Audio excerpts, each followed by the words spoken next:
아멘. 네, 말씀드린 대로 우리 오늘 아브라함에 대해서 우리가 배운 5번째 시간입니다. 놀랍죠? 벌써 4주를 우리가 아브라함만 계속 봤어요.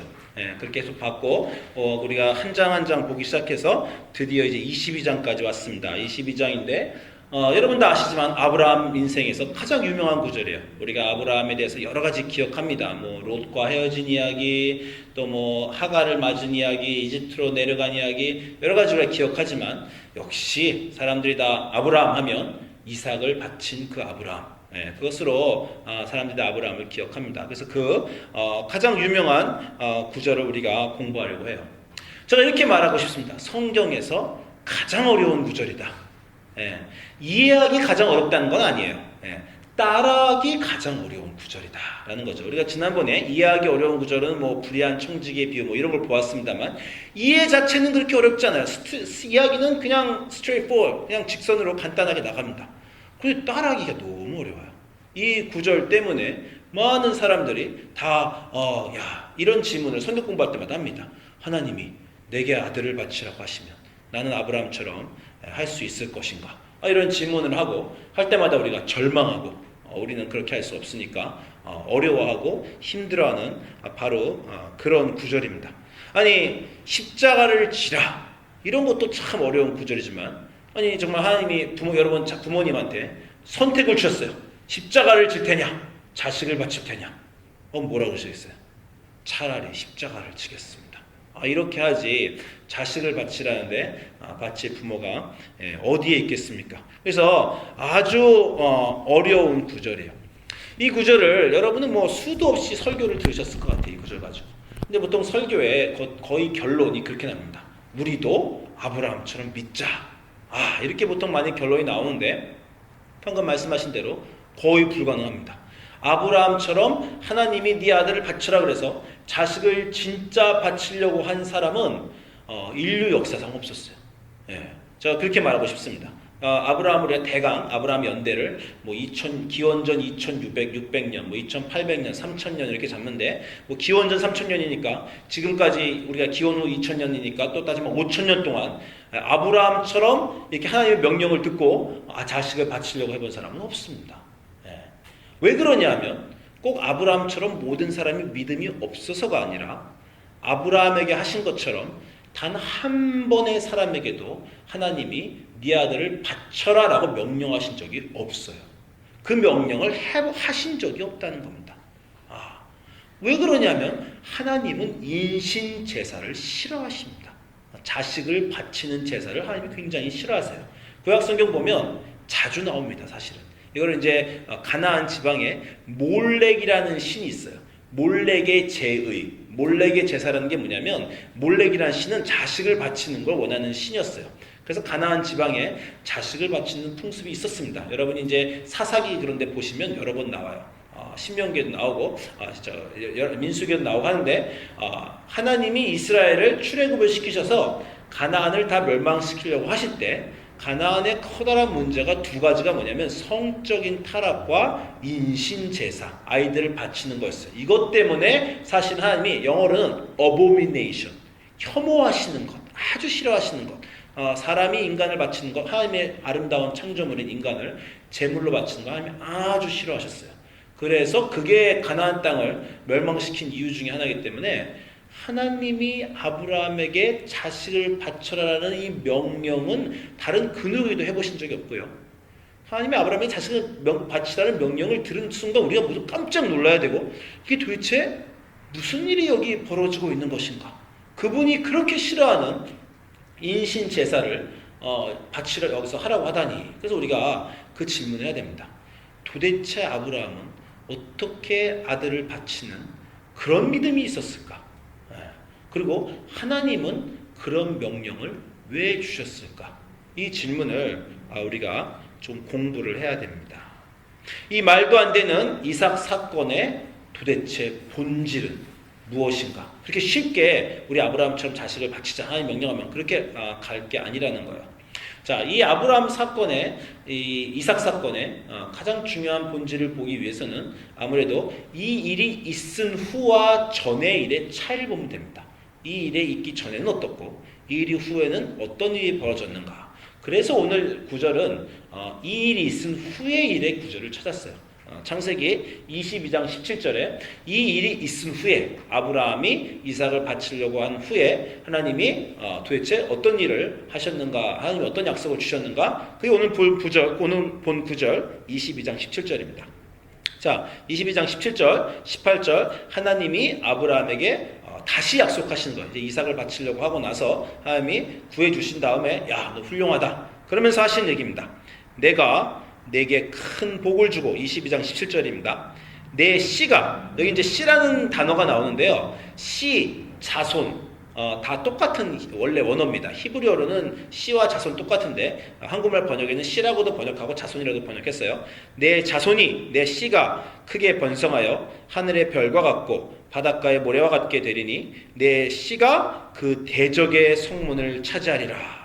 또 내 씨로 말미암아 천하 만민이 복을 얻으리니 이는 내가 나의 말을 준행하였음이라 하셨다니라. 자, 이 구절이 이삭 사건이 있은 다음에 하나님이 주신 축복이라는 거예요. 그러면 다시 말씀드리지만 이삭 사건 전에는 어땠냐? 자, 이 축복을 사실 여러 번 주셨습니다. 이거 좀 여러분 귀에 익으시죠? 처음 보면 아브라함에게 나타나셨던 하나님이 12장 2절에 아브라함에게 처음 나타나셔서 12장 2절에도 비슷한 축복을 주셨어요. 자, 12장 2절에 뭐라 그러냐면 내가 너로 큰 민족을 이루고 내게 복을 주어 내 이름을 창대하게 하리니 너는 복이 될지라. 너를 축복하는 자에게 내가 복을 내리고 너를 저주하는 자는 내가 저주하리니 땅의 모든 족속이 너로 말미암아 복을 얻을 것이다. 자, 땅의 모든 족속이 너로 말미암아 복을 얻을 것이다. 이게 하나님이 아브라함에게 처음 나타나서 하신 명령입니다. 아니, 하신 약속이에요. 그 이후로 12, 13, 14, 15, 16, 17, 18, 19, 20, 21, 22장 그 모든 아브라함의 삶을 거쳐서 그 약속을 다시 컨펌을 해주시는데 조금 달라졌어요. 어떻게 달라졌어요? 다시 말씀드리지만 자, 너로 말미암아 복을 얻을 것이라는 말이 이제는 내 씨로 말미암아 천하 만민이 복을 얻을 것이다. 이런 말로 조금 바뀌었습니다. 근데 이게 엄청난 지금 차이를 말하고 있는 겁니다. 아브라함은 잘 모를지 몰라요. 이 차이를. 우리는 알죠. 하나님이 아브라함에 나타나셔서 너로 말미암아 너만 복을 받는 게 아니라 천하 만민이 복을 얻을 것이다. 자, 이렇게 약속하신 사실을 우리는 어렸을 때부터 주일학교 때부터 설교를 통해서 귀에 못이 박히게 들었습니다. 그리고 여러분은 이 뜻을 아시죠? 아브라함을 통해서 천하 만민이 복을 얻으리라. 여러분 이게 무슨 뜻입니까? 왜 아브라함을 통해 천하 만민이 복을 받아요? 너의 자손 위에 예수 그리스도가 날 것인데 그 예수 그리스도를 통해서 전 세계에 구원이 퍼질 것이다. 이것을 여러분은 압니다. 여러분은 어떻게 알게 됐을까요? 아브라함 몰랐죠? 아브라함은 아직 몰랐어요. 자, 누가 이거를 처음 알았을까요? 하나님이 아브라함한테 너로 말미암아 세상 모든 만민이 복을 얻을 것이다. 이거를 처음 예수님과 연결시켜서 안 사람은 누구겠습니까? 성경은 참 놀라운 건데요. 다시 말씀드리지만 이 구절은요. 5,000년 전에 혹은 4,500년 전에 일어난 일. 여러분 시간이 지금 감각이 되세요? 단군 할아버지 때 얘기를 하는 거예요. 그리고 이 일이 일어난 후에 3,000년이 있다가 예수님이 태어나셨어요. 그리고 예수님이 이 구약 성경을 읽었습니다. 여러분이 읽고 있는 이 구약 성경은요. 지금 2,000년, 3,000년, 4,000년이 된 책인데 예수님도 이 책을 읽었고 베드로도 이 책을 읽었고 사도 바울도 이 책을 읽었어요. 창세기 12장, 22장을 예수님도 읽었고 사도 바울도 읽고 베드로도 읽었고 지금 여러분도 읽고 있습니다. 놀랍지 않습니까? 지금 여러분이 읽고 있는 창세기 얘기를 예수님도 어렸을 때 이걸 같은 책을 읽었다는 거예요. 아니, 세상에 이런 책이 어디 있습니까? 예수님도 읽은 책을 여러분도 읽고 있어요. 그리고 이 구절을 통해서 정말 신학적인 천재 하나가 기독교 역사에 있었죠. 누굽니까? 예수님은 사역을 하셨지만 예수님의 사역을 설명해낸 사람은 바울입니다. 그래서 바울이 기독교 역사에서 그렇게 중요한 거예요. 바울이 이 구절도 해석을 했죠.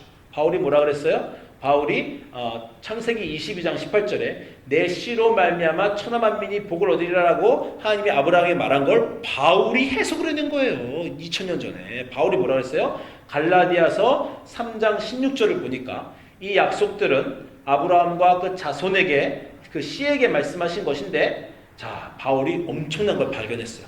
성경을 읽다 보니까 하나님이 아브라함에게 너와 네 자손들을 통해서 세상 모든 민족이 복을 얻으리라 이렇게 말하면요, 아브라함과 그 자손들 이삭, 야곱, 요셉, 다윗, 이스라엘 사람들을 통해서, 이스라엘 사람들이 제사장의 나라니까 이스라엘 사람들을 통해서 세상 만민이 복을 얻을 것이다. 이게 유대인들이 생각하는 거예요. 우리는 특별한 민족이고 선택받은 민족인데 우리를 통해서 하나님이 세상 만물에게 복을 주시고자 하신다. 그 유대교가 팽배했던 2000년 전에 사도 바울이 유대인들에게 말하는 겁니다. 이 갈라디아서는 특별히 사도 바울이 유대인들에게 예수 그리스도를 전하기 위해서 써진 책이에요. 유대인들에게 말하는 거예요. 너희들이 아니야. 하나님이 약속하신 건 너희가 아니라 예수 그리스도인데, 왜 그러냐면 성경을 잘 봐라. 단수로 말씀하셨다. 복수가 아니라, 자손들이 아니라, 씨들이 아니라 단수인 네 자손, 네 씨로 복을 받는다고 말하셨다. 세상 만민이 아브라함과 그 자손들로 복을 받는 게 아니라 아브라함의 어떤 한 명의 자손으로 복을 받는다고 구약에 써 있는데, 그가 바로 예수 그리스도다. 여러분이, 다시 말씀드리지만 제가 여러분에게 아브라함이 왜 중요합니까? 아브라함을 통해서 세상 만민이 복을 왜 얻었어요? 여러분 대답하셨어요. 예수 그리스도.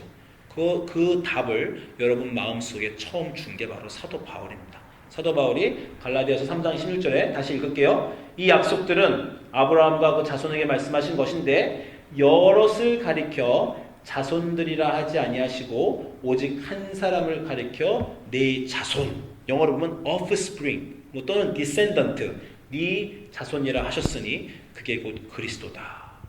사도 바울이 이 5000년 전에 있었던 일을 2000년 전에 읽으면서 이 깨달음이 있었던 거예요. 그래서 아브라함에게 하신 약속은 예수 그리스도를 통해서 나타나는 것이다라고 오늘 우리가 아는 그 놀라운 진리를 사도 바울이 설명을 해줬다는 겁니다. 자, 주의할 게 있는데요. 한국말로는요, 그래도 괜찮아. 번역이 다 자손이라고 써 있어요. 영어로 보면요, descendant, s가 붙어서 복수로 번역된 데가 있습니다. 우리가 교회에서 흔히 보는 NIV에도 이렇게 써 있어요. 번역이 잘못된 것이고 큰 실수입니다. 그거를 번역을 잘못하면요, 사도 바울이 말하는 성경의 키워드를 놓치는 거예요. 그 번역을 잘못한 이유는 뭐냐면 네 자손이 별과 같이 많아지리라, 이런 문맥을 딱 보니까 번역하는 사람들이 별과 같이 많아진다는 건 자손들이겠구나. 그래서 원어의 히브리어는 자손이라고 써 있는데 자손들로 번역한 영어 성경이 가끔 있습니다. 여러분이 미국 말로 말할 때 확실하게 얘기하셔야 돼요. 원어에는 분명히 단수인 자손이라고 다 나옵니다. 그리고 NRSV나 다른 중요한 성경 번역에는 그렇게 돼 있어요. 요 구절에만 그렇게 말씀하신 게 아닙니다.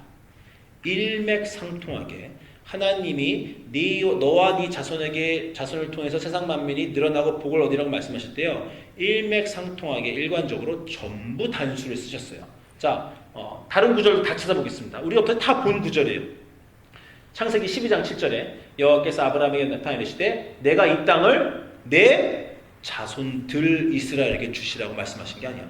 네 자손 단수로 쓰셨습니다. 네 자손에게, 네 씨에게 주리라.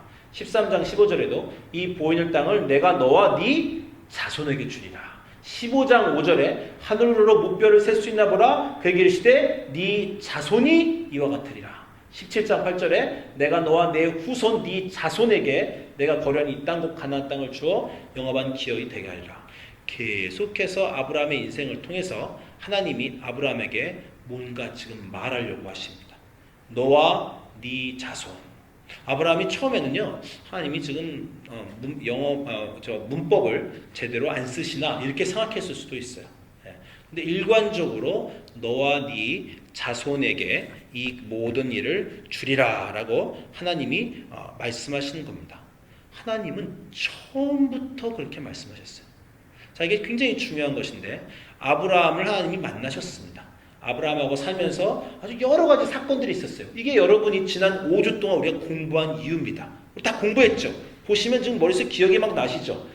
하나님이 아브라함에게 하란에서 두 번째로 나타나신 이유, 이집트로 보내신 이유, 거기서 롯과 말하고, 그 다음에 믿음을 의로여기게 하시고, 하갈과 이스마엘이 털어주고, 전능의 하나님을 나타나시고, 이름을 아브라함을 바꿔주시고, 이걸 우리가 지금 4주 동안 아주 열심히 봤습니다. 그 모든 사건의 중간에 계속해서 하나님이 반복적으로 한 가지를 아브라함에게 말씀하시는 거예요. 일어난 사건들로 인해서 하나님이 아브라함의 삶의 방향을 바꾸시는 게 아닙니다. 처음 아브라함에게 하나님이 나타나신 이유는 뭡니까? 하나님이 아브라함에게 12장 2절에 나타나셨어요. 아니 우리가 배움받을 그 전에 11장에 갈대아 우르에서 나타나셨어요. 아브라함을 택하셨어요. 하나님은 그때부터 한 가지 목적밖에 없으셨어요. 뭡니까? 우리가 방금 전에 나눈 대로 너를 통해 네 자손의 누군가는 예수 그리스도가 나올 것이다. 이 한 가지 목적으로 하나님은 그 모든 사건들을 이끌어내십니다. 근데 아브라함은 모르죠. 그게 우리 삶의 문제인 겁니다. 여러분이 하나님을 아시죠? 어떻게 알았어요? 하나님이 여러분에게 나타나셨어요. 하나님이 여러분에게 나타나셔서 여러분이 교회에 나오시는 이유는 뭡니까? 우린 잘 몰라요, 그거를. 그러니까 우리는 그냥 지금 삶밖에 안 보여요. 오늘 일어난 일밖에 안 보입니다. 아브라함도 지금 계속 그러고 있는 거예요. 이집트, 롯, 하갈, 그냥 자기 앞에 있는 일만 보고 아브라함은 살고 있습니다. 그런데 하나님은 이 모든 게 다 그냥 하나밖에 없다는 거예요. 아브라함, 이집트 모든 것들이 처음부터까지 나는 한 가지만을 목적으로 한다. 그 모든 한 가지를 위해서 너를 내가 단련시키고 여기저기로 보내고 이 모든 것들, 네 삶의 이유는 한 가지다. 여러분 삶의 이유는 한 가지입니다. 그거를 올바로 알면 삶의 분명한 목적이 보이죠. 근데 우리는 그게 안 보여요. 내 삶의 목적은 뭘까? 아니 그걸 분명히 말할 수 있는 그런 사람이 정말 몇 명이나 되겠어요. 그걸 분명히 알면요. 어제 일어난 일, 오늘 일어난 일, 내일 일어난 일, 지난 6개월 동안, 지난 2년 동안 일어난 일, 별 문제 안 될지도 모릅니다. 그런 것들은 다 지나가고 오는 일들이야. 그런 일들을 통해서 그 모든 내 삶의 사건들을, 내가 막 옛날에 다친 일들, 교통사고를 당한 일들, 누구와 헤어진 일들, 한국을 떠난 일들, 부모님의 일들, 결혼한 일들, 그 모든 일들이 사실은 한 가지였다는 거예요. 그거를 알게 되는 사람은 정말 도가 통하는 사람 같아요. 그죠? 그 아브라함의 사건을 통해서 하나님이 지금 한 가지를 얘기하고 있는데 그거를 지금 아브라함이 잘 모르고 있다는 거예요. 그래서 드디어 22장이 나타나는 겁니다. 그래서 드디어 하나님이 아브라함을 부르셨어요. 이 모든 일의 결과로 우리가 지금 나아가고 있는 거야. 한 가지 목적으로 나아가고 있는 겁니다. 오늘 일의 사건의 시작을 보겠습니다. 창세기 22장 2절에 여호와께서 아브라함에 나타나셨어요. 그전에도 여러 번 나타나셨어요. 그전에 여러 가지 일들이 있었어요. 여러 가지 말들 하셨는데 지금 우리가 봤듯이 여러 가지 말을 하신 게 아닙니다. 한 가지 말만 하셨어요. 지금까지. 여러 가지 사건들을 통해서 한 가지 일을 말씀하셨습니다. 다시 말씀드리지만 우리 삶의 여러 가지 일들을 통해서 하나님은 한 가지를 말씀하시고 계신데 우리가 잘 모르고 있는 거야. 그 한 가지가 이겁니다. 여호와께서 이르시되 내 아들 내 사랑하는 독자 이삭을 데리고 모리아 땅으로 가서 내가 내게 일러준 산 거기서 그를 번제로 드리라. 우리가 다 아는 너무나 유명한 하나님의 그 위대하고 무섭고 어려운 말입니다. 내가 사랑하는 네 아들 이삭을 번제로 드려라. 자, 그 다음 구절이 이렇게 나와요. 22장 3절에 아브라함이 아침에 일찍이 일어나 나귀를 안장에 지우고 그 종과 그의 아들 이삭을 데리고 그 일을 행했다는 거죠. 이 22장 2절과 3절의 이 간격을 여러분이 읽어야 됩니다. 여러분이 부모님이라면, 여러분이 사람이라면 이 간격을 읽어야 돼요. 이 명령을 듣고 어떻게 아침에 일찍 일어나냐고요. 아들을 잡아서 죽이라는 말을 듣고 여러분이 반짝 일어날 수 있겠어요? 이 순간에 이 밤에 있었던 일들을 여러분이 고민을 하셔야 됩니다. 아침에 일찍 일어나는 게 아니라 밤을 샜겠죠. 밤을 새서 지금 아브라함은 고민하고 있는 겁니다. 뭘 고민했을까요? 여터가지 하나님이 12장 2절에 나에게 나타나셔서 한 가지를 약속해 주셨어요. 너와 네 씨로 말미암아 천하 만민이 복을 얻으리라. 그걸 아브라함이 이해를 잘 못해서 하갈에게도 가고 이집트에도 가고 그러다가 점점점 이해를 했어요. 이해를 하면서 어디까지 갔냐? 야, 이삭이 나왔구나. 내 씨로 인해 천하 만민이 복을 받는 게 맞구나. 내 아내와 나를 통해서 약속의 자손 이삭이 나왔구나. 거기까지 갔었습니다. 그런데 거기까지 간 아브라함한테 이삭을 죽이래요. 아브라함이 지금 대혼란에 빠지는 거예요. 뭐야? 내 평생의 목적의 약속이 이삭이었는데 그 이삭을 죽이래네. 뭐가 어떻게 된 거냐 지금. 그런 순간에 아브라함은 지금 혼비백산한 상황까지 간 겁니다. 이삭이 여태까지 삶의 목적인 줄 알았어요. 75세까지 아들이 없었던 그 고민하던 아브라함에게 75세 나타나시고 83세에 나타나시고 86세에 나타나시고 99세에 나타나셔서 자기 인생을 계속해서 가리키시는 그 삶의 지향점이 이삭인 줄 알았는데 그 지향점인 이삭을 죽이라는 겁니다. 아브라함이 좀 크게 혼란에 빠지면서 고민하게 된 겁니다. 여러분 삶에 그런 고민의 순간이 있으셨습니까? 아니 있으셔야 돼요. 내가 지금까지 살아온 내 삶의 목적은 이거였는데 갑자기 어느 하나님 뭐라 그러냐면 그게 아니다 라고 말하는 거예요. 여러분이 혼란에 빠지셔야 됩니다. 내가 지금 하나님과 뭔가 대화가 안 되나? 지금 나는 여태까지 하나님을 믿는다고 잘 살아왔는데 뭔가 지금 하나님이 나보고 너는 지금까지도 아무것도 못 알아들었어. 지금까지도 모른단 말이냐? 이러고 혹시 나에게 말씀하시는 것 같은 신앙에서의 그런 느낌을 받아보신 적이 없어요? 언제 그런 느낌을 받겠습니까? 일이 뒤틀어질 때죠. 분명 하나님이 나에게 복을 주시고 결혼하고 집도 사고 애들도 크고 그렇게 잘 가고 행복하게 사는 것이 인생의 목적인 줄 알았는데 어느 하나님이 뒤흔들어 버리십니다. 그게 아니라는 거야. 내가 행복하고 평안하게 죽을 때까지 하나님 잘 믿으면서 교회 다니면서 사는 거가 내 인생의 목적이 아닙니까? 그게 아니라는 거야. 그러면서 그거를 흔들어 버리시면서 흔들어 버리는 정도가 아니라 그걸 없애버리라는 거야. 여태까지 내가 하나님 안에서 꿈꿔왔고 목적하였던 그것이 그게 아니라는 겁니다.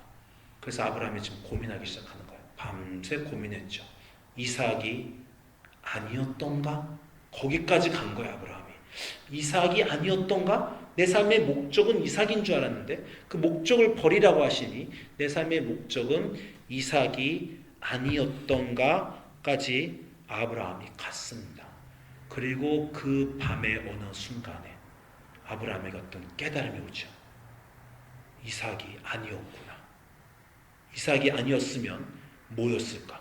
내 삶의 지금까지 99년, 100년, 110년은 도대체 뭐였을까?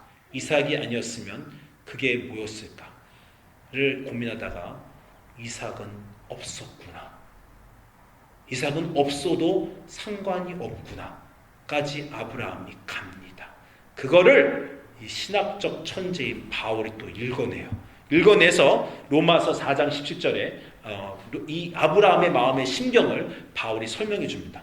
로마서 4장 17절에 기록된 바 내가 너를 많은 조상으로 민족의 조상으로 세웠다. 자, 여기를 하나님이 아브라함에게 말씀하신 걸 지금 바울이 말하는 거예요. 기록된 바 내가 너를 많은 민족의 조상으로 세웠다 하심과 같으니 그가 믿었어요. 자, 믿음의 조상 아브라함의 믿음이 여기서 나옵니다. 자, 15장 6절에 하나님이 그 자손을 약속하시니 아브라함이 믿으니 그 믿음을 의로 여겼다. 그 믿음의 궁극적인 목표와 실체가 이제 드러나오는 거예요. 그는 뭘 믿었습니까? 이삭이 태어나서 이삭을 통해서 야곱이 태어나고 에서가 태어나고 그 많은 내 자손이 많아지리라. 그게 문제가 아니에요. 아브라함은 드디어 어디까지 이삭을 통해서 믿는 건데 어디까지 믿냐면 하나님은 죽은 자를 살리시며 없는 것을 있는 것으로 부르시는 그런 분이다 라는 것을 아브라함이 믿었다는 거예요. 자, 여러분이 잘 이해하셔야 되는데 예수님 시대에도 사람들은 부활을 안 믿었습니다. 기억하시겠지만 예수님 시대에도 바리새인과 사두개인들은 부활이 있다 없다 논쟁을 가지고 막 싸웠어요. 이 아브라함은 예수님 시대보다 3,000년 전이에요. 3,000년 동안 이스라엘 역사가 흐르면서 이스라엘 나라가 멸망하고 포로기로 들어가고 바벨로니아와 페르시아와 이방 문명을 다 경험하고 어느 순간에 이스라엘 민족에게 부활 개념이 생겨서 예수님 시대 3,000년 후에까지 부활이 있다 없다, 부활이라는 개념 자체가 있다 없다라는 것을 3,000년 후에 다투고 있었는데, 이미 3,000년 전에 그날 밤에 이삭을 죽이라고 한 그날 밤에 아브라함은 고민하다가 부활이라는 단어는 아마 몰랐을 거예요. 그런데 그 개념을 아브라함이 이해한 겁니다. 하나님은 죽은 자도 살리시는 분이구나. 이삭은 없었어도 내가 많은 민족의 조상이 될 것이었으며, 이삭이 지금 살아있거나 죽었거나 하나님은 아무 문제가 안 되시는, 이삭은 그냥 잠깐 있다가는 그런 거였구나. 그래서 사실은요, 창세기를 보면 12장부터 25장까지 아브라함이고요, 27장부터 35장까지 야곱인데 이삭은 되게 짧아요. 그냥 26장 한 자리입니다. 그 자체가 상징하는 것이 이삭은 그냥 있거나 없거나예요. 아니요, 이삭이 없으면 어떻게 자손을 이어갑니까? 그런데 아브라함은 그날 밤에 알았죠. 하나님은 못하실 게 없구나. 이삭이 있건 말건, 이삭이 태어나건 말건, 이삭이 죽었건 말건, 그분은 죽은 자를 살리시는 그런 하나님이구나. 그리고 없는 것도 있는 것으로 만드시는, 드디어 창조주 하나님의 능력에 대해서 아브라함이 눈을 뜹니다.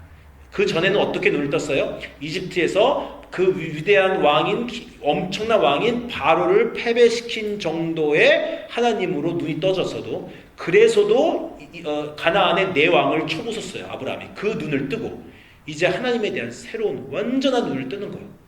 죽은 것을 살리시며 없는 것을 있는 것으로 하시는 그런 하나님이구나를 아브라함이 그날 밤에 알게 됐습니다. 그러면서 한 가지를 알게 됐죠. 너와 네 씨로 천하 만민이 복을 얻으리라를 하나님이 아브라함한테 계속해서 말씀하셨는데, 아브라함 머릿속에 그 씨가 누군지 알게 되는 거예요. 죽은 자를 살리시며 없는 자를 있는 것으로 하시는 그 하나님이 나에게 약속하신 바는 단지 아들 하나가 생겨서 그 아들로 통해서 많은 자손이 일어나는 그런 정도가 아니라, 언젠가 내 자손 중에 내 씨, 그게 단수구나. 이삭이 아니구나. 이삭이 아니면 그게 누굴까? 내 자손 중에 누군가가 이 세상을, 천하 만민을 복을 줄 어떤 그 누군가가, 위대한 누군가가, 내 자식을 넘어서는 하나님의 그 누군가가, 아마 그리스도라는 단어는 아직 몰라요. 그러나 구원자란 건 몰라요. 그러니까 세상 천하 만민의 복을 줄 어떤 특정 인물인데, 내와 내 이삭을 뛰어넘는, 죽은 것을 살리시는, 없는 것을 있게 하시는 그 하나님의 능력으로 나오는 어떤 그 누군가가 내 자손 중에 있겠구나. 예수 그리스도라는 존재를 3,000년 전에 아브라함이 봤습니다. 그날 밤에. 그러니까 그날 아침에 일찍 일어날 수 있는 거야. 가자. 아무래도 좋다. 너는 죽어도 좋다. 내가 너를 없어도 좋다. 너는 원래 없었어. 내 삶에 아들이란 건 없었어. 75세, 99세까지 너는 없었어. 하나님이 잠깐 기적으로 주신 거야. 기적으로 가져가셔도 상관없고, 너와 나도 중요하지 않아. 너도 중요하지 않아. 하나님의 약속은 너와 나를 뛰어넘는 엄청난 어떤 것인데, 그분이니까 가능한 어떤 것이다. 아브라함이 거기까지 갔어요. 그 눈이 열렸어요. 그래서 성경에서 아브라함은 선지자다, 이런 말이 나오는 겁니다. 눈이 열려서 하나님의 역사를 보기 시작하고 예수 그리스도를 알게 되었습니다. 우리가 오늘날 아는 것처럼 역사적인 인물의 예수 그리스도라는 걸 그렇게 알진 않았지만, 그분의 존재를 그날 밤에 아브라함이 그 모든 약속 속에서 본 거예요. 그래서 제가 말한 걸 제가 증명해 볼게요. 그런 일이 있었다는 걸. 자, 요한복음에 예수님이 이렇게 말씀하십니다. 요한복음 8장 16절에 예수님이 너희 조상 아브라함은 나 예수 그리스도의 때를 볼 것을 즐거워하다가 보고 기뻐하였다. 이 예수님의 청중이 이거 지금 무슨 말인지는 몰라요. 그래서 요한복음 8장 57절에 예수 유대인들이 이르시되 너 예수야 네가 아직 50세도 못 되었는데 네가 아브라함을 봤단 말이냐. 지금 이 대화를 아무도 이해하지 못합니다. 예수님이 뭐라 그런가? 예수님은 아브라함 시대 때도 있었어요. 천지창조부터 있던 예수님인데 아무도 예수님을 알아본 사람이 없는데 그날 밤 창세기 22장의 그날 밤에 아브라함이 예수님을 알아본 겁니다. 메시라는 건 하나님으로부터 오신 어떤 위대한 천하 만민의 복을 줄 그런 분이구나.